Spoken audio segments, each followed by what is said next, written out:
सहनाववतु सहनौ भुनक्तु सह वीर्यङ्करवावहै तेजस्विनावधीतमस्तु मा विद्विषावहै। ॐ शान्ति शान्ति शान्तिः। हरिः ओम गुरुभ्यो नमः। दोन वर नचिकेतानं पहिल्यांदा मागितले, ज्याच्यामध्ये त्यानं पित्याचा मनामध्ये माझ्याविषयीचा कोणताही राग नसावा अशा रीतीचा भाव त्यानं व्यक्त केला. त्यानंतर स्वर्गाला नेणाऱ्या अग्नीचा विचार नचिकेतानं समजून घेतला आणि तो अशा रीतीनं त्यानं समजून घेतला की यमधर्म तिथे त्याच्यावरती प्रसन्न झाले, म्हणून त्या अग्नीला नचिकेत अग्नी असंही नाव स्वतः यमधर्मांनी दिलं. आणि त्यानंतर त्यानं तिसरा वर मागितलेला आहे. 20वा मंत्र आपला.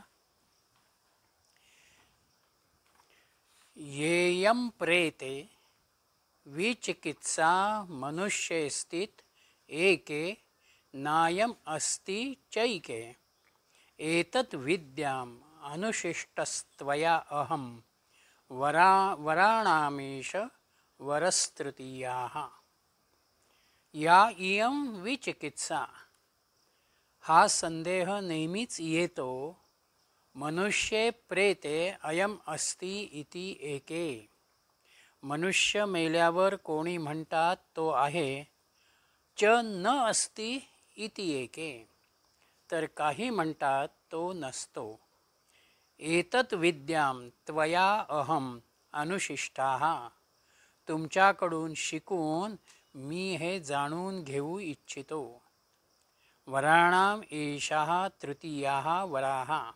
हा माझा तिसरा वर आहे.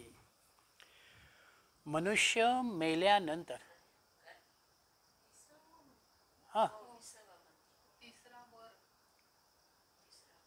पहिली वल्ली हे वल्लीचा गोंधळ होईल काही वेळा. फाउंडेशन मेन प्रश्न आहे त्याचा. कठोपनिषदाचं मिळाला. मनुष्य मेल्यानंतर काहींचं म्हणणं असं आहे की तो असतोच आणि काही म्हणतात की तो नसतो. तेव्हा नक्की मेल्यानंतर काय होतं हे मला जाणून घ्यायचं आहे, अशा रीतीचा विचार नचिकेतानं इथे मांडलेला आहे. पहिल्या वरामध्ये त्यानं पित्याच्या अनुषंगानं असलेलं पुत्राचं कर्तव्य पूर्ण केलेलं आहे. दुसऱ्या वरानं त्यानं समाजाच्या अनुषंगानं असलेलं आपलं उत्तरदायित्व घेतलेलं आहे. आणि तिसऱ्या वरामध्ये तो आत्मकल्याणाकडे वळलेला आहे. कुठेतरी जीवनामध्ये आपल्या आत्मकल्याणाची भूमिका ही सतत आपल्या समोर असायला हवी आहे. त्या ध्येयाकडे बघत ज्या वेळेला मी वाटचाल करतो त्यावेळेला काही ना काही प्रमाणामध्ये आपण तिथपर्यंत जाऊन पोचतो. म्हणून एक प्रकारानं स्वकल्याणाच्या विचाराच्या आधी इतरांचा विचार करणं म्हणजे एक प्रकारानं साधकाच्या उच्चतम अवस्थेचा त्याच्यामधल्या त्यागवृत्तीचा, सेवावृत्तीचा भाव या ठिकाणी व्यक्त होतो. आणि हा प्रश्न विचारण्यामध्ये नचिकेताच्या बुद्धिमत्तेचा दुसरा वैशिष्ट्य किंवा गुण म्हणता येईल की त्यानं आत्मविकासाकडे लक्ष दिलं. नेहमी आपण आपल्या विकासाचा विचार, आपल्या ध्येयाच्या प्राप्तीनुसार असलेला विचार हा सातत्यानं करावा. सामान्य माणूस हा नेहमीच इंद्रियांच्या अनुषंगानं वावरतो. म्हणून मला कशा रीतीनं सुख मिळेल, कशा रीतीनं आनंद मिळेल ही भूमिका त्याची सातत्यानं असते. म्हणजे सामान्य माणसामध्ये एक गोष्ट म्हणजे तो इंद्रियांच्या मागे धावतो, आणि दुसरी गोष्ट ज्या वेळेला हा देह पतन होणार असतं, मृत्यूची वेळ येते, त्यावेळेला काहीसा तो भीतीयुक्त होतो किंवा आप्तस्वकीयांच्या मृत्यूमध्ये तो अत्यंतिक शोकाकुल होतो. म्हणून ह्या जर मृत्यूलाच मी जाणून घेतलं तर मृत्यूच्या अनुषंगानं असलेल्या भीतीपासून आपण स्वाभाविकपणानं बाजूला होतो. आणि त्यासाठी मृत्यूनंतरचं जीवन जाणून घेणं म्हणजेच मनबुद्धीच्याही पलीकडे जाणारा भाग आहे. केवळ मनानं मला काही समजलं म्हणजे मी ते आकलन केलं असं नाही. बुद्धीनं जाणून घेतलं तर मृत्यूच्या प्रक्रिया, प्रोसेस मेडिकल सायन्स आमच्या समोर ठेवेल. आयुर्वेद आम्हाला असं म्हणेल की शरीरामधल्या वातपित्त कफदोषाच्या अनुषंगानं तुम्हाला मृत्यू आलेला आहे. परंतु याच्याही पलीकडे जाणं म्हणजेच आपल्या अंतर्ज्ञानाच्या शक्तीचा, अंतरंग शक्तीच्या आधारानं मृत्यूला जाणून घेणारा विचार आहे. आणि आत्तापर्यंतची परंपरा अशी होती की बौद्ध काय किंवा चार्वाक काय मृत्यूचा फारसा विचार करत नाहीत. म्हणून त्यांची भूमिकाच अशी आहे, हा देह प्राप्त झालेला आहे, हा देह असेपर्यंत जे आम्हाला उपभोगायचं आहे ते आम्ही उपभोगतो. ऋणं कृत्वा घृतं पिबेत, कर्ज काढावं आणि तूप प्यावं, अशा भोगासक्त जीवनाला या मंडळींनी प्राधान्य दिलं. आणि म्हणून स्थूल देह हा मृत्यूच्या निमित्तानं जातो, तो निरुपयोगी होतो. पण जो सूक्ष्म देह आहे, कारणदेह आहे, लिंगदेह आहे, त्या देहाला अनुलक्षून पुढचा प्रवास म्हणजेच मृत्यूनंतर काय हे जाणून घेणारी धारणा आहे. आणि हे सूक्ष्म ज्ञान नचिकेत या ठिकाणी मृत्यूकडून जाणून घेण्याचा प्रयत्न करतो आहे.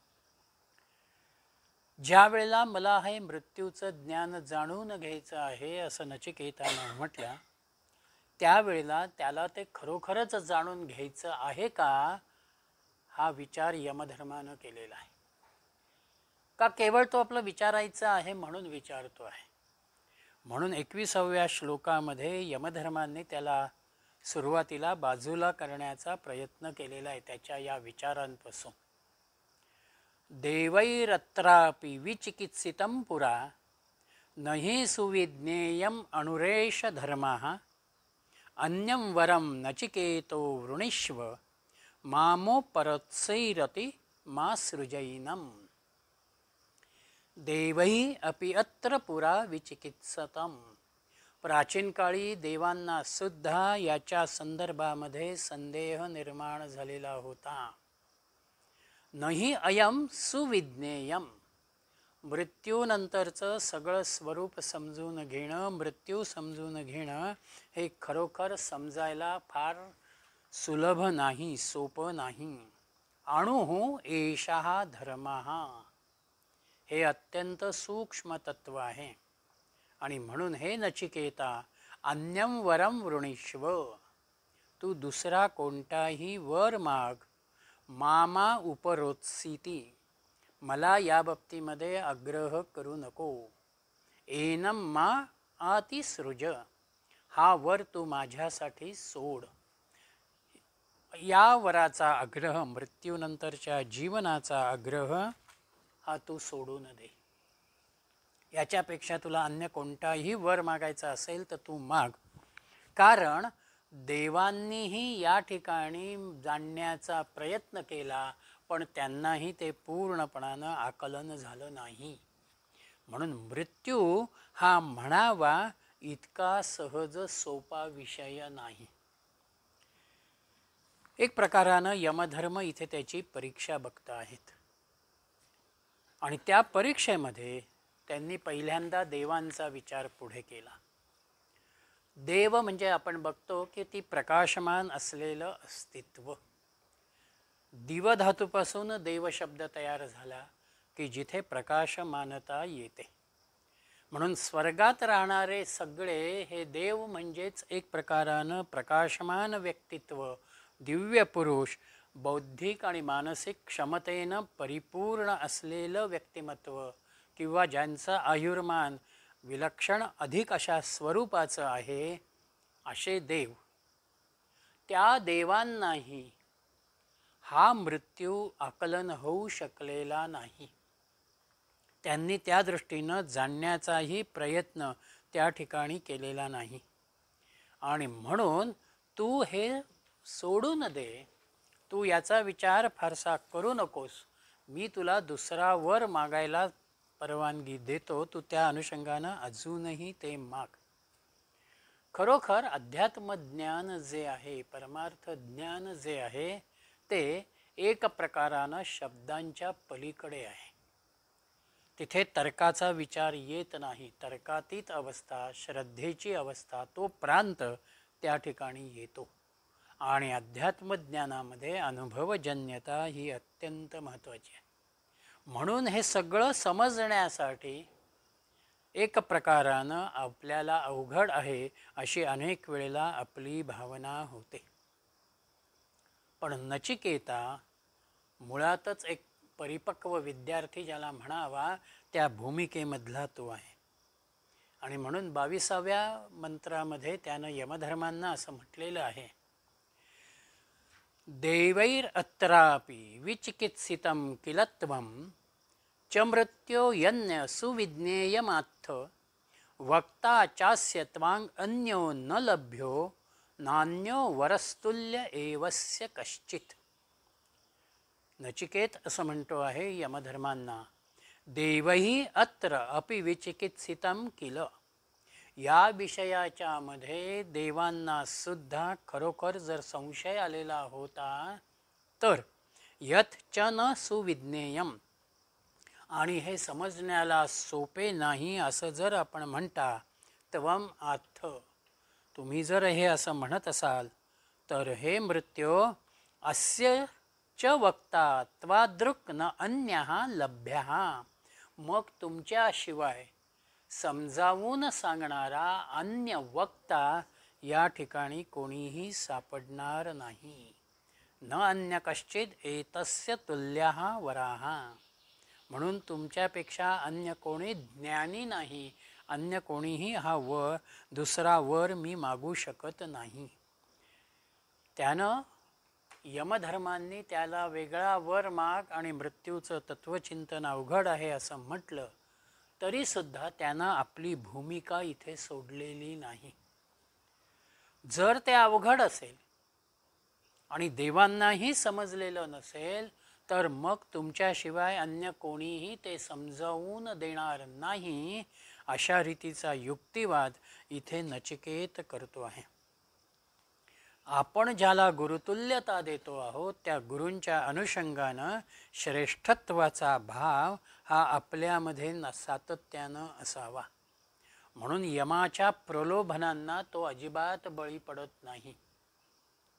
23, 24 आणि 25 तीन श्लोकांमध्ये यमधर्मानं त्याच्या समोर अनेक प्रलोभनं उभी केलेली आहेत.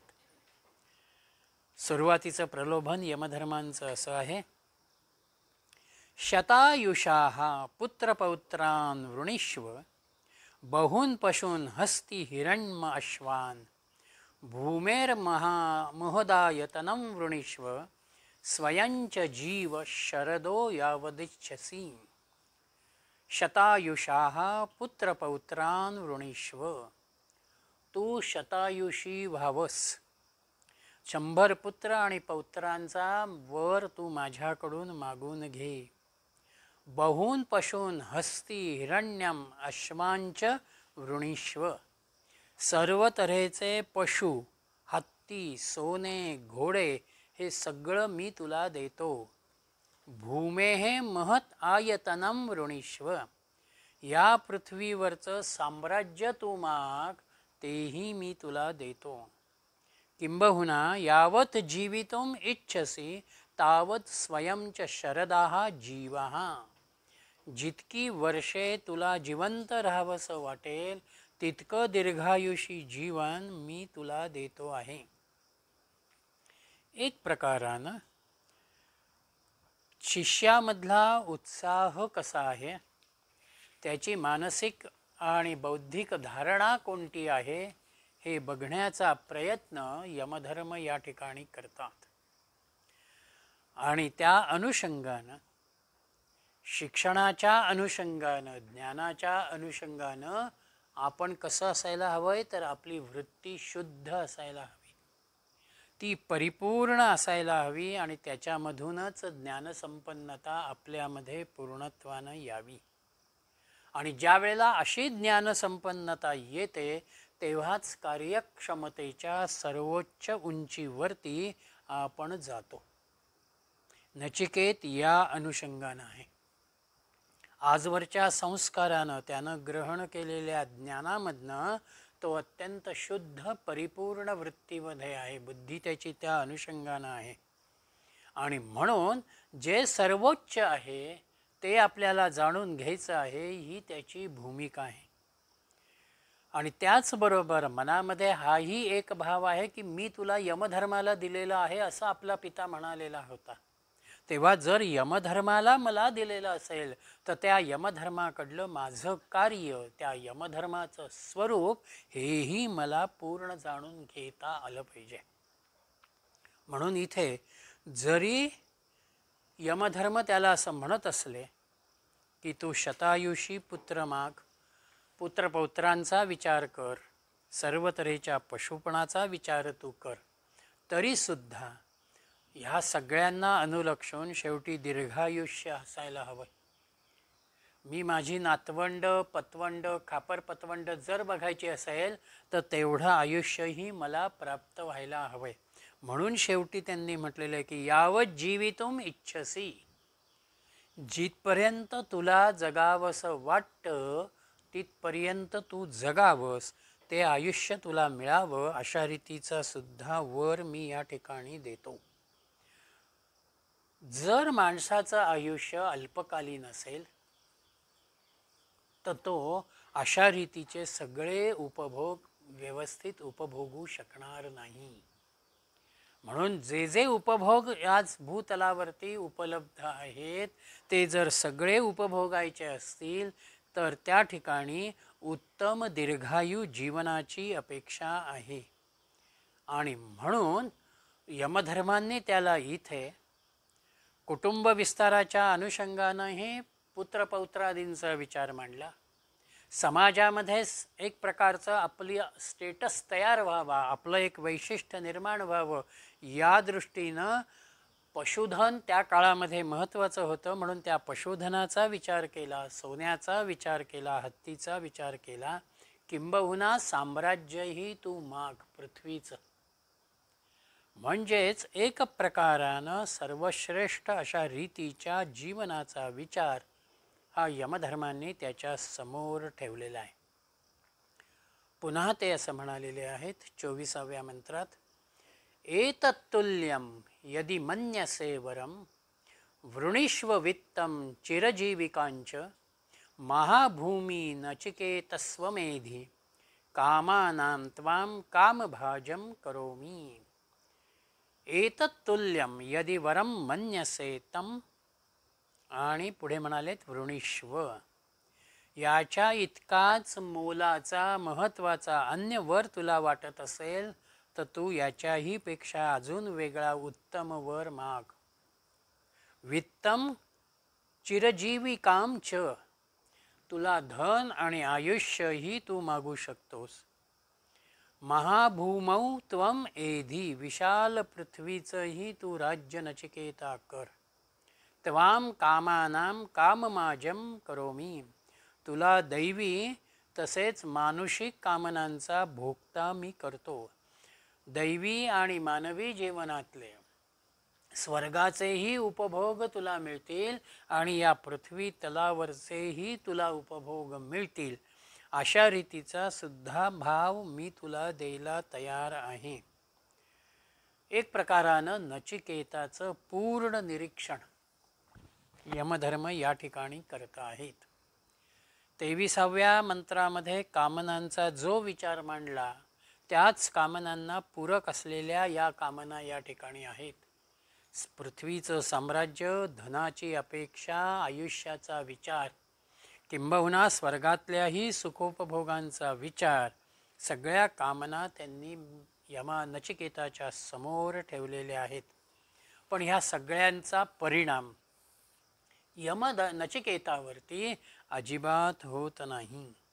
तो आपल्या भूमिकेवरती पूर्णपणानं ठाम आहे. म्हणून 25व्या मंत्रातही पुन्हा एकदा त्यांनी त्याला हे केलेलं आहे. ये ये कामा दुर्लभा मर्त्यलोके सर्वान् कामांश्छन्दतः प्रार्थयस्व. इमा रामाः सरथः सतूर्या न हि दृशा लंभनीयाः मनुष्यैः. आभिर्मत्प्रताभिः परिचारयस्व नचिकेता मरणं माम अनुप्रक्षिः. मर्त्यलोके ये ये कामः दुर्लभाः सन्ति. मृत्यूलोकामध्ये जे जे भोग अत्यंत दुर्लभ असतात तान सर्वान कामान छंदतः प्रार्थयस्व. त्या सर्व कामनांची तुझ्या इच्छेप्रमाणे तू मागणी कर. इमाः सरथः सतूर्याः रामाः ईदृशाः मनुष्यैः न हि लभ्यनीयाः. अगदी रथासह, वाद्यासह आणि अप्सरांच्या सह तुला सगळे उपभोग प्राप्त होतील, कारण ते मनुष्याला सामान्यतः प्राप्त होत नाही. मत्प्रत्ताभिः आभिः परिचारयस्व. मी हे सगळे उपभोग दिल्यानंतर तू त्यांचा उपभोग घे, तू त्यांच्याकडून सेवा करून घे. आणि म्हणून हे नचिकेता मरणम या मा अनुप्राक्षिही. मात्र मृत्यूनंतर आत्म्याच्या स्थितीबद्दल तू मला अजिबात विचारू नकोस. सहजपणानं न पुरणाऱ्या अनेक कामना आपल्या समोर असतात. मग त्या कामना एक माझी असलेली शारीरिक किंवा आर्थिक क्षमता कमी असते, किंवा सामाजिक अंगानं मी ते उपभोगावं की न उपभोगावं असाही विचार काही वेळेला माझ्या समोर येतो. म्हणून एक प्रकारानं अनेक कामना जीवनामध्ये अशा असतात की ज्या आपण सहजपणानं उपभोगू शकत नाहीत. त्या कामनासुद्धा तुला उपभोगता येतील अशा रीतीची भूमिका यमधर्मांनी इथे ठेवलेली आहे. आणि परंतु खरा साधक तोच असतो की जो शारीरिक, मानसिक आणि आध्यात्मिक व्यक्तिमत्वामध्ये पूर्णपणानं संतुलन ठेवतो आणि त्याच्यामधून आत्मविकासाकडे तो जातो. ही सगळी सुख कशी आहेत? तर ही सगळी सुख अशाश्वत धर्माची आहेत. ती कायम राहणारी नाही. काहीही मौल्यवान मला एखादी वस्तू आत्ताच्या विश्वामधली प्राप्त झाली तरी कालांतरानं तिच्यामध्ये काहीतरी बदल होणार, रूपांतर होणार किंवा परिवर्तन होणार, हा भाव त्या ठिकाणी आहे. आणि म्हणून सामान्य माणसांच्या दृष्टीनं एक प्रकारानं हे सगळ्या 3 श्लोकांमध्ये यमधर्मानं जे काही दिलं नचिकेताच्या समोर ते अत्यंत क्षणिक आहे. कुठेतरी शरीरही कंटाळणार आहे. सगळ्या उपभोगांचा विचार केल्यानंतर सुद्धा त्या ठिकाणी अनेक राजे असे होते की आम्हाला आता हे उपभोग नकोत, त्याचा त्याग करून ते वनामध्ये वानप्रस्थाश्रम स्वीकारून निघून गेले. आणि म्हणून कितीही उपभोग दृश्याच्या पातळीवरती निर्माण झाले तरी आपल्याला कुठे ना कुठेतरी त्याचा कंटाळा येतो, त्याच्याविषयीची एक प्रकारची नको ही भावना आपल्यामध्ये तयार होते. आणि म्हणून ज्याची मुळातच अनासक्ती आहे, ज्याची मुळातच निरीच्छ वृत्ती आहे, तो तर ह्या कुठल्याच कामनेला आणि कुठल्याच उपभोगांना विचारामध्ये घेणार नाही. म्हणून 26व्या मंत्रामध्ये नचिकेतानं ह्या सगळ्याविषयी पूर्णपणानं आपली नकारात्मकता कायम ठेवलेली आहे. श्वो भावा मर्त्यस्य यदंतकैतत् सर्वेंद्रियाणां जरयन्ति तेजः अपि सर्वजीवितमल् अल्पमेव तवैव वाहास्तव नृत्य गीते. अंतकाः म्हणजे मृत्युदेव. मर्त्यस्य यत श्वो भावाः, मर्त्य मानवाचे असे हे अशाश्वत भोग की जे आज आहेत आणि उद्या नाहीत. एतत् सर्वे इंद्रियाणाम तेजाः जरयन्ति, हे सगळे उपभोग इंद्रियांचं तेज जीर्ण करतात. अपि सर्वं जीवितम अल्पम एव, तू देऊ केलेलं जीवन दीर्घायुषी जरी असलं तरीही सुद्धा ते अल्पच आहे. 100 नाही 200 वर्ष, पण त्या 200 वर्षानंतर मला पुन्हा मृत्यू अनिवार्य आहेच, म्हणून ते अल्पच आहे. तव एव तिष्ठन्तु बाहा बाह्याः तथा नृत्यगीतेच, म्हणून तुझ्या त्या अप्सरा आणि ती नृत्यगीतं ही तुझ्याच जवळ राहू देत. श्वो भावाः म्हणजे जे उद्या टिकणार नाही ते. ह्या विश्वामधला कोणताही उपभोग, कोणताही पदार्थ, मग ती व्यक्ती असेल, वस्तू असेल, परिस्थिती असेल, ही कधीच कायम राहणारी नाही. ती क्षणाक्षणाला परिवर्तन होत जाणारी, क्षणाक्षणाला बदलत जाणारी आहे. म्हणून आपल्याकडे म्हटलेलं आहे, न जातुः यदा कामान काम्यान उपभोगेन शाम्यती. आम्ही जेवढ्या कामना करत जातो आणि त्या कामना उपभोगत जातो तेवढ्या त्या कामना आम्हाला उपभोगतात, आम्ही कामना उपभोगत नाही. अग्नीमध्ये आम्ही जसं तूप टाकत राहावं तसा तो अग्नी प्रज्वलित होत राहतो, तसं एका पाठोपाठ एक कामना मी जर उपभोगत गेलो तर त्या कामना अजून वाढतात आणि एक प्रकारचं देहाच्या पातळीवरती कुठेतरी क्षीणत्व येतं. म्हणून सुबुद्ध विवेकीपणा ज्याच्या जवळ आहे तो कधीच कामनांच्या मध्ये अडकत नाही. तो त्या कामनांना एका मर्यादेपर्यंतच बघतो. महाभारतामधला प्रसंग आहे. संध्याकाळची वेळ झालेली होती आणि धर्मराजाकडे एक याचक आला आणि तो त्याला असं म्हणाला की धर्मराजा, मला खूप गरज आहे, तेव्हा आपण मला काहीतरी दानरूपामध्ये द्यावं. यमधर्म म्हणाले की अरे 5 वाजून गेलेले आहेत, तेव्हा आजची राज्यकारभाराची वेळ संपलेली आहे, तू उद्याला ये. तो बिचारा याचक होता, तो गप्प बसला. पण भीमानं त्या दरबारामध्ये असल्या कारणानं त्यानं ते ऐकलं आणि तो नगारखान्याकडे गेला आणि त्यानं नगारा वाजवायला सुरुवात केली. अवेळी अशा रीतीचा नगारा का बरं वाजवताय आणि कोण वाजवतंय याची माहिती धर्मराजानं घेतली. तेव्हा त्याला दूतांनी म्हटलं की प्रत्यक्ष भीम नगारा वाजवतो आहे. धर्माने असं म्हटलं की भीमाला मी बोलवलेलं आहे म्हणून निरोप द्या. भीम धर्माकडे आला. तेव्हा धर्मानं असं विचारलं की ही वेळ नगारा वाजवायची नसताना आपण नगारा का वाजवता? तेव्हा भीम असं म्हणाला की आपल्यासमोर याचक आलेला आहे आणि त्या याचकाला आपण असं म्हणालेलं आहात की उद्याला तू ये, उद्याला मी दान देतो. याचा अर्थ उद्यापर्यंत तुम्ही जीवित आहात या आनंदामध्ये मी हा नगारा वाजवला. आपलं आयुष्य हे क्षणिक आहे. आपल्याला कोणालाही माहिती नाही की पुढच्या क्षणाला माझ्या जीवनामध्ये काय होईल. असं असताना तुम्ही म्हणतात उद्या ये. तसा हा भाव नचिकेतानं इथे म्हटलेला आहे की हे सगळं एक प्रकारानं क्षणिक स्वरूपाचं आहे. कुठलंही भूक लागल्यानंतर किंवा आवडीचा पदार्थ समोर आल्यानंतर आपण पहिला घास ज्या आवडीनं आणि सहजतेनं घेतो, चौथ्या पाचव्या घासाला आपली त्या पदार्थाच्या संदर्भातली भावना ही निघून गेलेली आहे.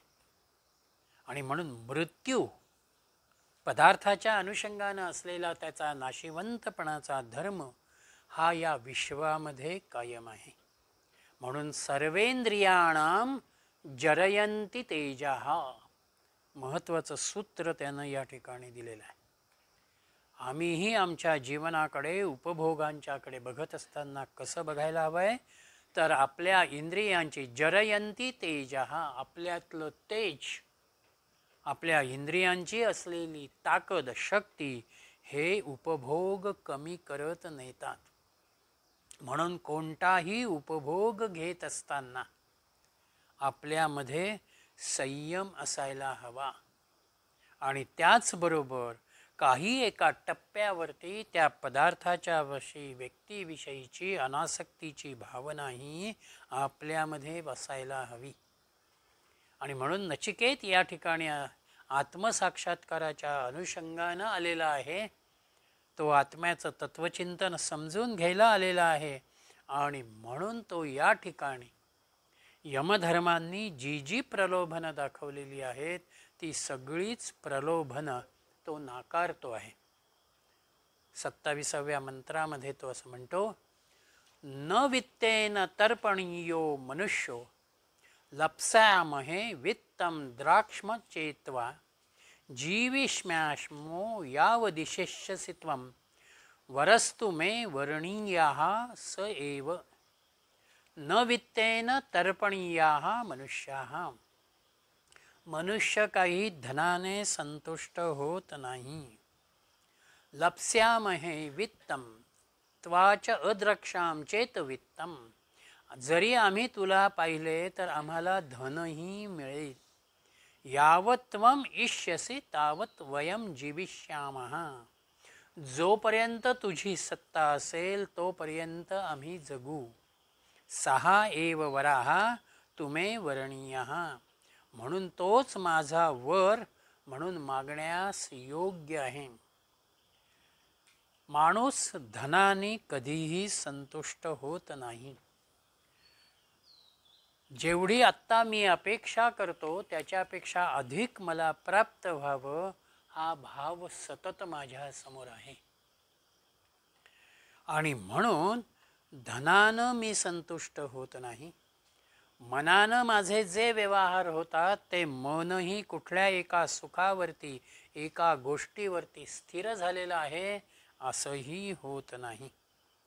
आणि या समाजामध्ये आपण नेहमीच बघतो आहोत की पाहिजे तेवढा पैसा खर्च करण्याची आपल्याला फारसं काम करता येणार नाही अशा रीतीचे नोकरांची सेवकांची उपलब्धी असताना सुद्धा माणसं सुखी आहेत असं आम्हाला दिसणार नाही.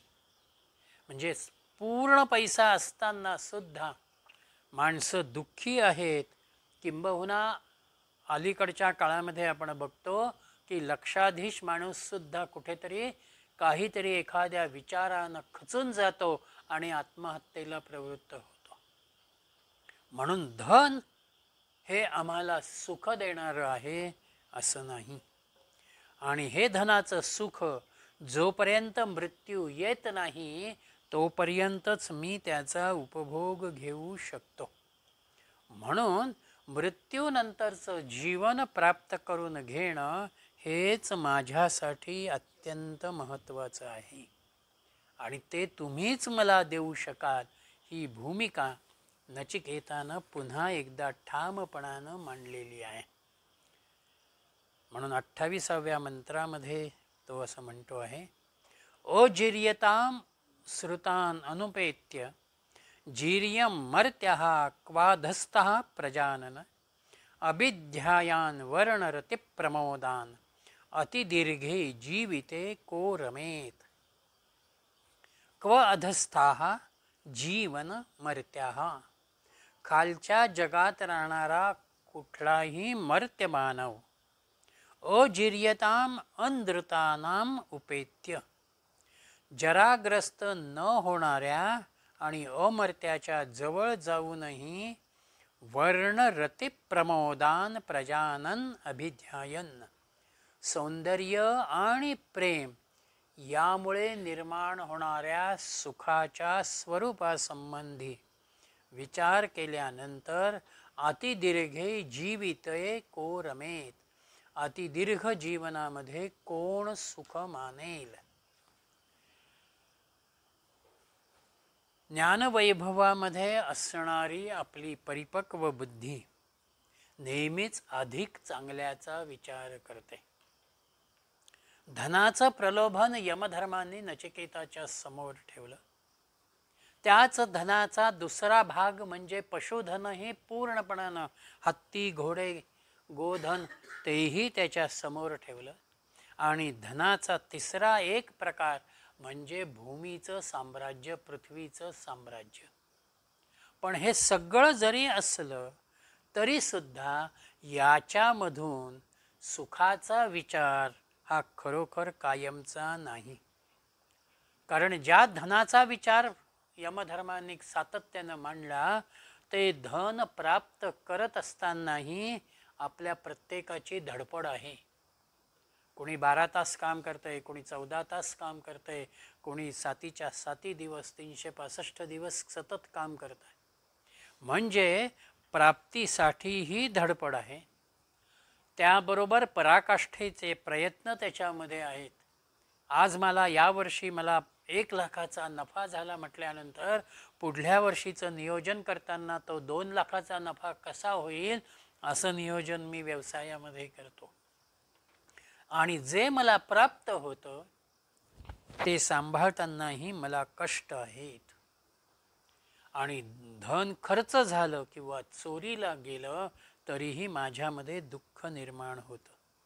मग ज्या धनानं मी सगळं काही प्राप्त करीन असं मी म्हणत असतो ते धन कुठल्याही परिस्थितीत, कुठल्याही पायरीवरती मला सुख देत नाही. आणि मृत्यू म्हणजे म्हटलं तर एक प्रकारानं अक्षय आणि अमर्त्य यमधर्मांचा सहवास आहे. यमाला मृत्यू नाही, कारण तो इतरांचे मृत्यू हरण करतो आहे, म्हणजे यमाला मृत्यू अजिबात नाही. म्हणून तो नाशिवंत सुखाचं आकर्षण हे कुणालाही नाही, यमधर्मालाही ते त्या ठिकाणी नाही. आणि प्रत्यक्ष मृत्यूदेव आपल्या समोर असताना आणि तेच आपले प्राण हरण करत असतानाही दीर्घायुष्याचाही विचार माझ्यासाठी महत्त्वाचा नाही.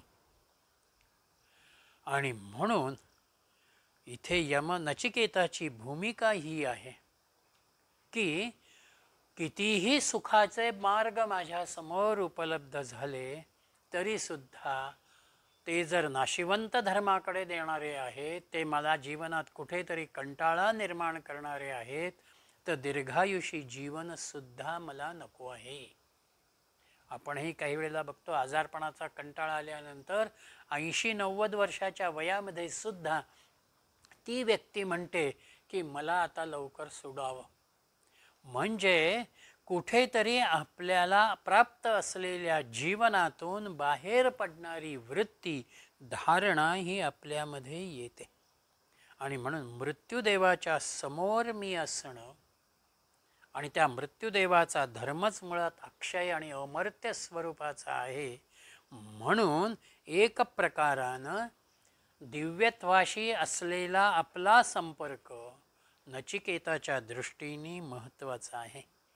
आणि म्हणून एकदा मला जर ईश्वर दर्शन झालं, त्या परमात्म तत्वाची अनुभूती आली, त्या विलक्षण आनंदाचा भाव माझ्यामध्ये जर आला, तर बाकीच्या गोष्टी माझ्यासाठी अनासक्त होत जातात, त्या आपोआप बाजूला पडतात.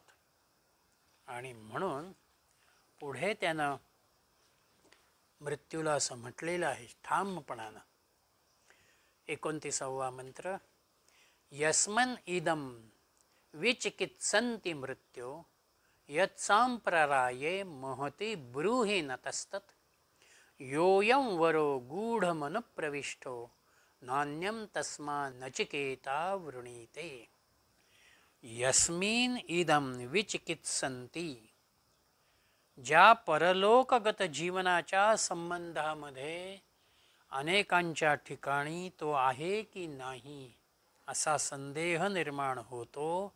यत ज्ञानम सांपराराये महती, तेच परलोक ज्ञान माझ्यासाठी मोठं आहे, मला ते जाणून घ्यायचं आहे. म्हणून हे मृत्यू, याह अयम गूढम अनुप्रविष्टाः वराः, ज्या आत्म्यासंबंधीचं हे ज्ञान अत्यंत गूढ आहे, गोपनीय आहे, नाहा तद्ब्रूही, तेच तुम्ही आम्हाला सांगावे. तस्यात अन्यम नचिकेताः न वृणीते, त्याहून अन्य कोणताही वर नचिकेत मागत नाही. नचिकेतानं आपल्यामधल्या पूर्ण आध्यात्मिकतेचा, ज्वलंत तृष्णेचा भाव शेवटी यमधर्मांच्या समोर ठेवलेला आहे. आणि हा ठेवत असताना त्यानं अन्य काहीही मागितलेलं नाही. म्हणजे ज्याला एक प्रकारानं साधन चतुष्टयाची बैठक साधकाच्या मध्ये ज्या वेळेला तयार होते, तेव्हा तो साधक त्याच्या मुख्य ध्येयाकडेच वळतो. म्हणून त्या साधन चतुष्टयामध्ये पहिल्यांदा येतो विवेक. विवेकामध्ये नित्य काय आणि अनित्य काय, योग्य काय अयोग्य काय, शाश्वत काय अशाश्वत काय, याचा निर्णय करायला आपण शिकतो. तो विवेक माझ्यामध्ये आला की आपोआप वैराग्याची भूमिका येते. म्हणून दुसरा साधन चतुष्टयातला टप्पा वैराग्य आहे. जे जे मला माझ्या ध्येयाकडे जात असताना अडथळा निर्माण करत आहे किंवा ज्याचा उपयोग माझ्यासाठी नाही, त्या इहलोकातल्या आणि परलोकातल्या उपभोगांच्याकडे मी अत्यंत दुर्लक्ष करतो, अनिच्छा त्या ठिकाणी व्यक्त करतो. तिसरा टप्पा म्हणजे वैराग्य सोडून देणं. त्याच्यातून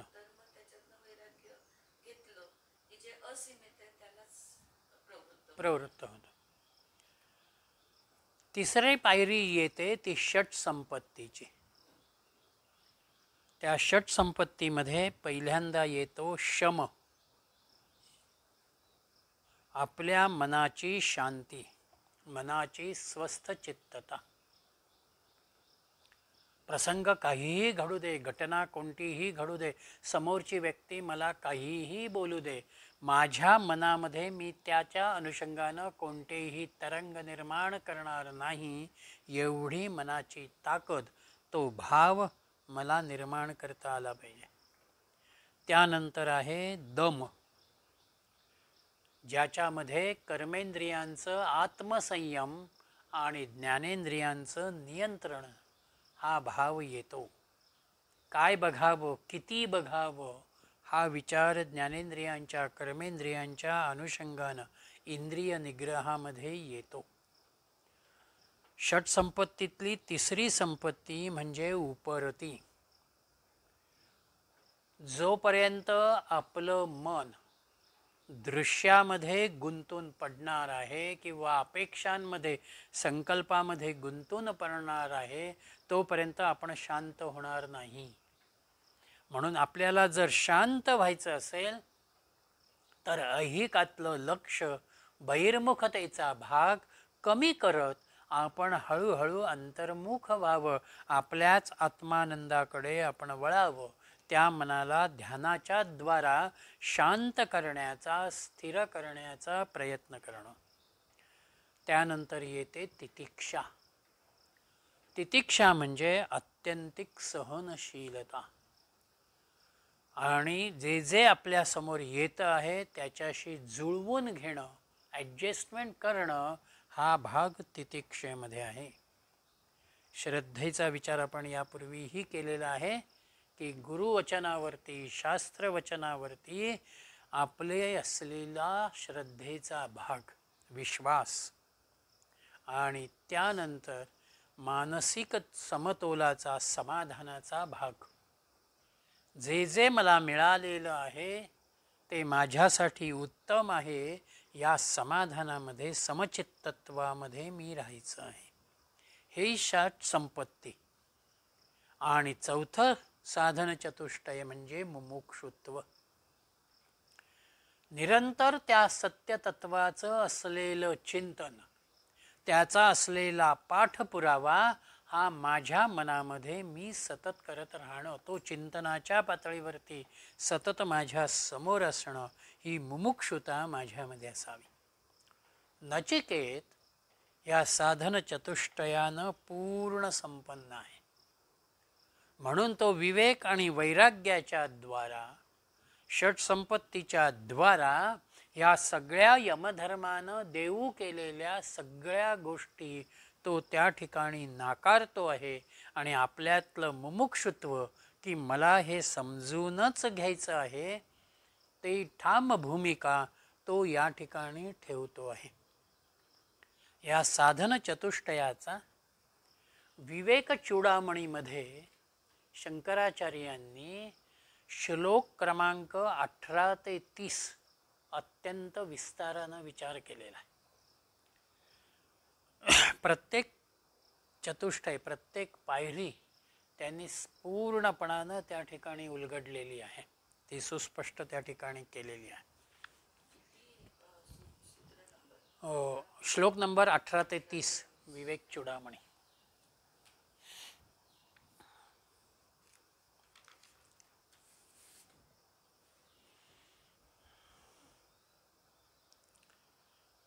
आणि ज्या वेळेला नचिकेतानं ही ठाम भूमिका ठेवली की मला यापेक्षा वेगळं काहीच नको आहे, मला हेच समजून घ्यायचं आहे, तेव्हा त्याच्यामधली असलेली एक भूमिका यमधर्मांनी लक्षामध्ये घेतलेली आहे. म्हणून पहिली वल्ली या 29व्या मंत्राला पूर्ण होते आणि दुसऱ्या वल्लीमध्ये यमधर्म आता त्याला ब्रह्मज्ञानाच्या उपदेशाच्या अनुषंगानं पुढे नेत आहेत. आत्मधिकारी दाखवलेलं आहे.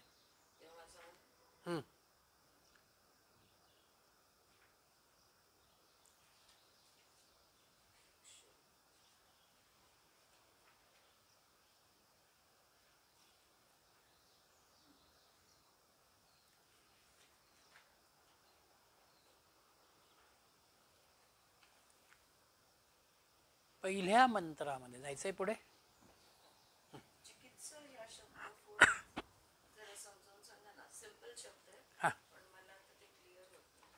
चिकित्सा म्हणजे हे विवेकाच्याच अनुषंगानं त्याचं ॲनालिसिस पूर्ण करणं. हां हां नाही, चिकित्सेमध्ये फक्त हेच येईल, तुमचं ॲनालिसिसच येईल. हां, की मला जे नक्की त्याच्यातून काय मिळतं आहे किंवा काय प्राप्त करता येतं आहे, त्यातलं योग्य अयोग्यतेचा जो भाग आहे तो चिकित्सेमध्ये येतो. हां ते हे पण ती पण भूमिका तिथे महत्त्वाची आहे, ते क्लिअर आहे.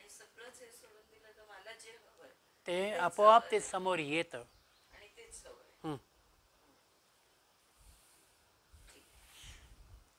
म्हणून दुसऱ्या वल्लीमध्ये ते मिळतं.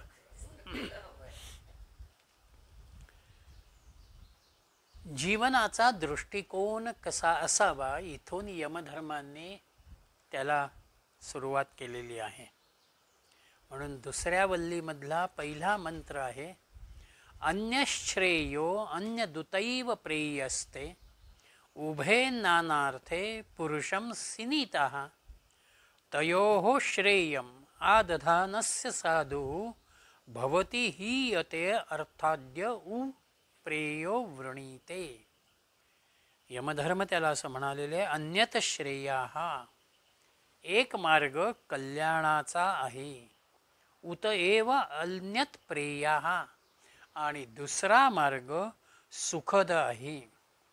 ते उभे नानार्थे, ते दोनही भिन्न प्रयोजनाशी निगडीत आहेत. पुरुषम सीमिताः, आणि पुरुषाला बंधनात टाकणारे आहेत. ततोः श्रेयः आदधानस्य साधुः भवति, त्यापैकी श्रेयाची निवड करणाऱ्याचं कल्याण होते.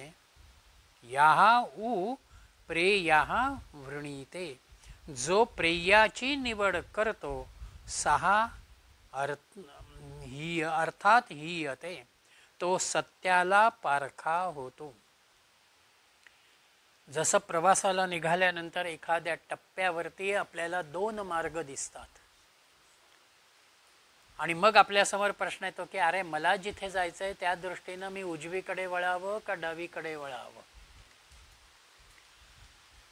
तसं इथे जीवनाच्या अनुषंगानंही आमच्या समोर दोन मार्ग आहेत. एक मार्ग जो आहे तो कल्याणाचा श्रेयसाचा मार्ग आहे, आणि एक मार्ग जो आहे हा सुखाचा प्रेयसाचा मार्ग आहे. शिष्याची जिज्ञासा यमधर्मांनी पूर्ण तपासल्यानंतर आता त्याला पुढच्या वर्गामध्ये जाण्याच्या दृष्टीनं, पुढच्या अभ्यासाच्या दृष्टीनं एक प्रकारानं यमधर्मांनी इथे जीवनाची भूमिका मांडली. किडामुंगीपासून सगळेच जण सुखाच्या अनुषंगानं धडपडत असतात, आणि त्या सुखामधून येणारी जी कर्मफळं आपल्या समोर आहेत त्या कर्मफळांमध्ये काही फळं क्षणभंगुर स्वरूपाची आहेत आणि काही भाग हा दीर्घकालीन अनुभवाशी निगडीत आहे.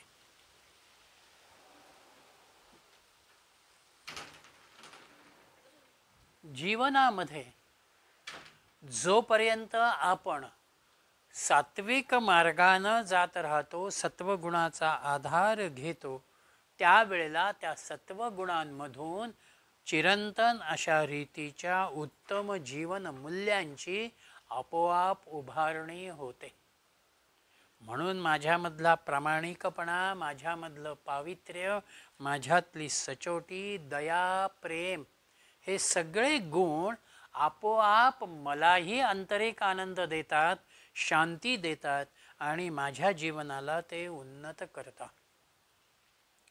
पण आज आपल्या प्रत्येकाची जवळपास 90-95% समूहाची धारणाच मुळात ही झालेली आहे की आम्ही जेवढा म्हणून पैसा कमवू, आत्ताला जेवढा पैसा आम्ही कमवू तरच आम्ही उद्याला सुखी राहू.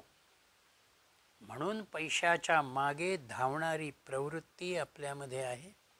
पण हा येणारा पैसा एका बाजूला जसा येत राहतो तसाच तो पैसा प्रसंगी सत्तेकडे मला वळवतो, बळाकडे मला वळवतो, मोठेपणाकडे मला वळवतो, आणि मग एक प्रकारानं उतरंड आपल्यामध्ये येते.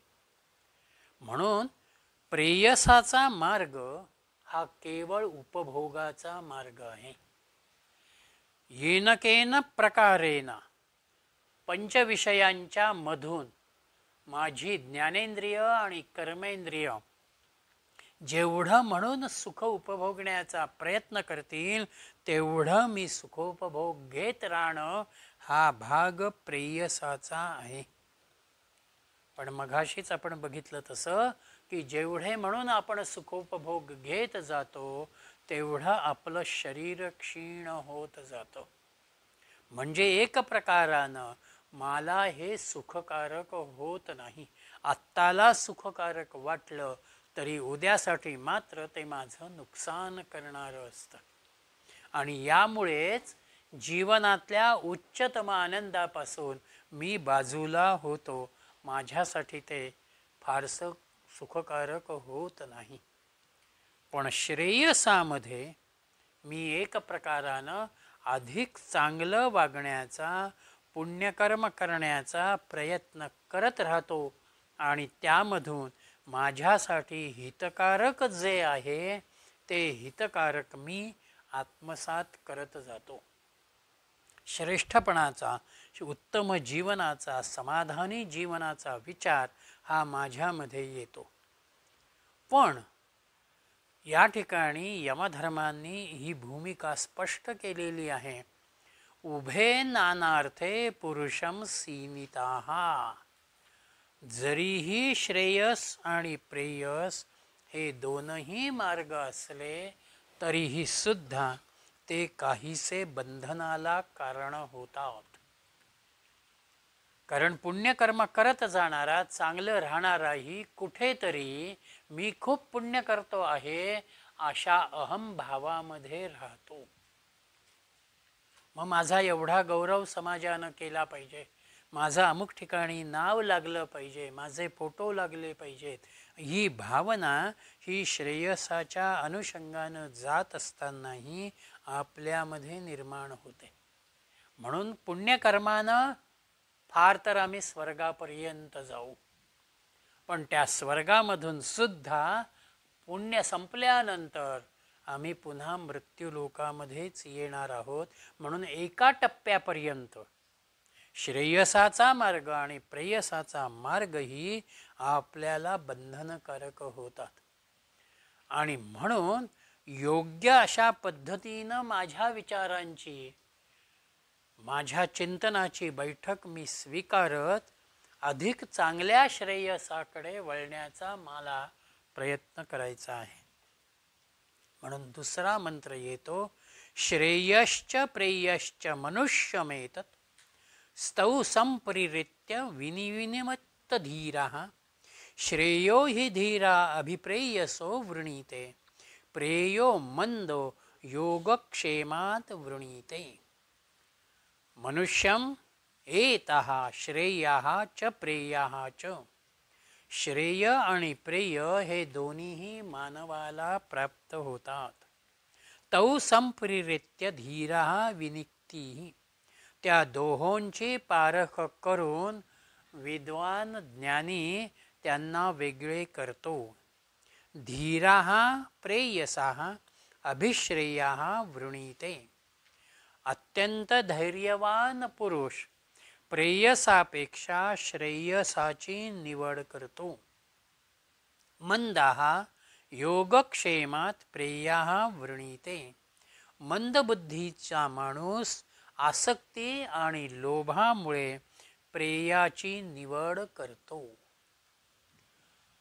खरोखर जीवन ही आपल्यासाठी एक आव्हानात्मक मालिका आहे. एका आव्हानातून मी बाहेर पडलो, एका कामातून मी बाहेर पडलो, दुसरं काम माझ्या समोर येत राहतं.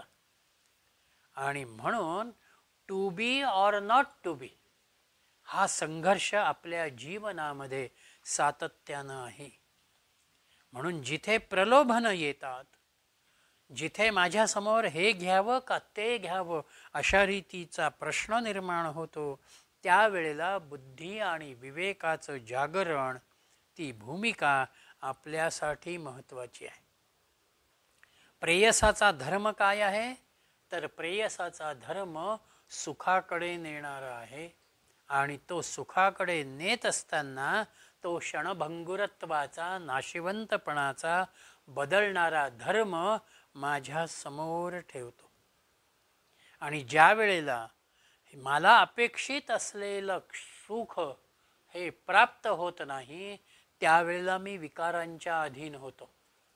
म्हणून गीतेनं जी मालिका मांडलेली आहे, कामात भवती सम्मोहा सम्मोहात स्मृतिविभ्रमाः, एक प्रकारानं आपल्यामध्ये कामना निर्माण होते, मोह निर्माण होतो. त्या मोहातून स्मृती आपली पूर्णपणानं अस्तंगत होते. मग आम्ही क्रोधाच्या अधीन होतो आणि आमचं अधःपतन सुरू होतं.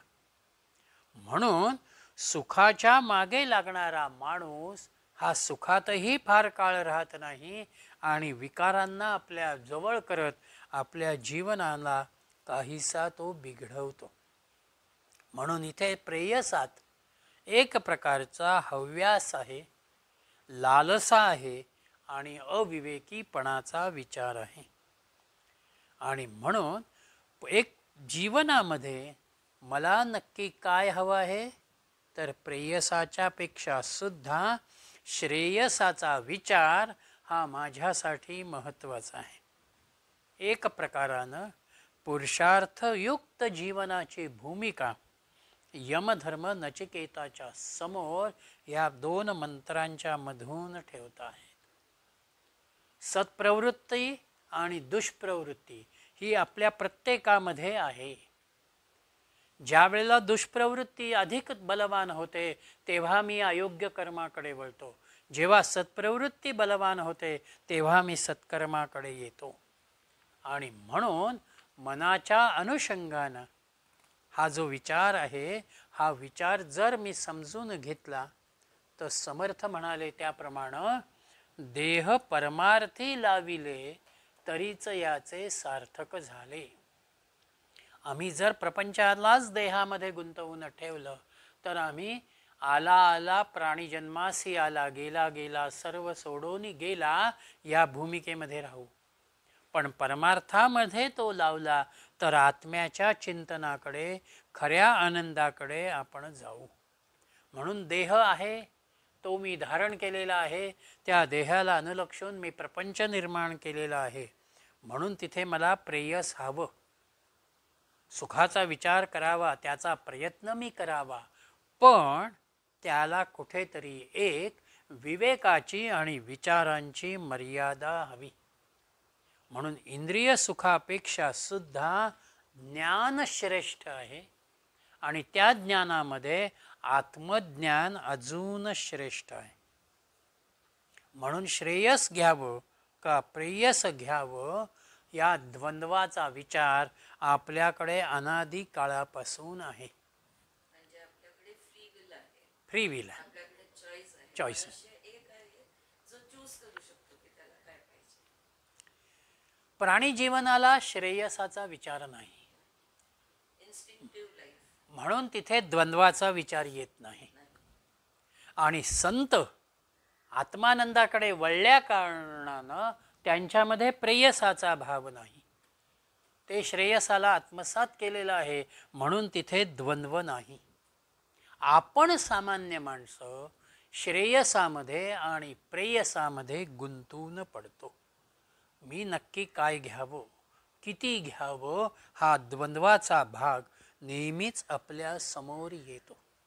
मी जर जंगलातली पायवाट स्वीकारलेली असेल तर त्या जंगलाच्या वातावरणाला अनुलक्षून पालापाचोळा असणार आहे, श्वापद असणार आहेत, काटेकुटे असणार आहेत. तसं जीवनामध्ये चढ उतार आहेतच.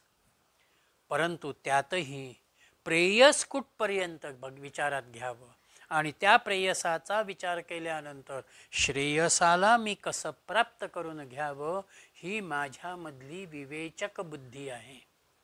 तो माझ्यामधला विवेकीपणा आहे. आणि त्याच विवेकीपणामधून पुढे यमधर्मांनी प्रिय वस्तू आणि कामना त्याच्या अनुषंगानं असणाऱ्या गुणांचा विचार हा आपल्या समोर ठेवत त्याला श्रेयसाच्या मार्गाचं विशेषीकरण ज्याला म्हणता येईल ते यमधर्मांनी पुढे मांडलेलं आहे.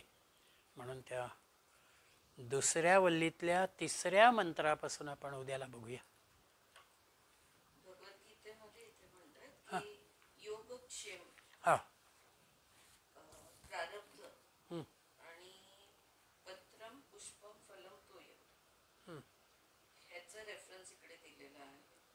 बर, की जो योगक्षेम आहे, secure for them that which is not already possessed. yog by them and preserve for them what they already possess. हं. Karma Yoga does as preparation, stepping stone for Shastra Vichar, Chitta Shuddhi. हं. So prayers chooses Karma Yoga, Karma Marga. कर्म मार्गामध्ये योग आणि क्षेम, acquisition आणि maintenance या दोन गोष्टी येतात. जगण्यासाठी वेळ नाही पण इकडे हां नो टाइम फॉर लिव्हिंग. इथे ते योगक्षेमाला त्यांनी हा आणि लालसा असं शरीराच्या हिशोबाने शरीराच्या अनुषंगाने येईल ते. शरीर म्हटलं की ते योगक्षेमाचा विचार येणार आहे. थ्रू अँड थ्रू भज गोविंदमचे पण मंत्रांचा रेफरन्स छान देते. देते. हां हां मला ते वाचता येत नाहीये. आणि कर्मफल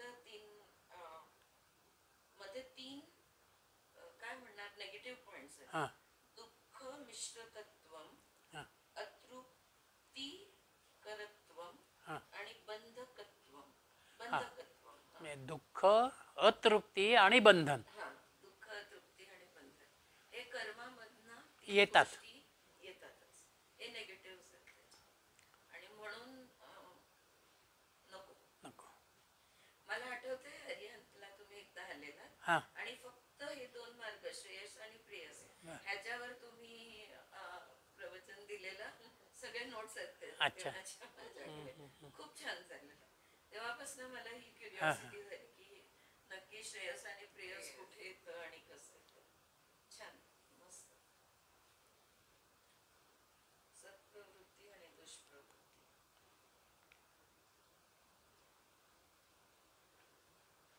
भगवद्गीता आणि भज गोविंदम हं. या दोनचे सारखे ते मंत्रासला रेफरन्स देत जातात.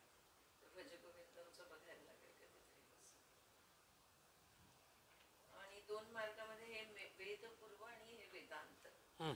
जे कर्म कर्म प्रधान, मग इंद्रिय शमन किंवा इंद्रिय प्रवृत्ती, प्रवृत्ती. आत्मनम सुखम आणि बाह्य आणि हे प्रियस आहे असं त्याने दिलंय. आणि ज्ञानम जे अंतर्भाव आहे आपला आणि ज्याच्यामध्ये आत्मसुखम आहे जे मला आपल्याला अंतर्मुख करतं असं हे श्रेयस.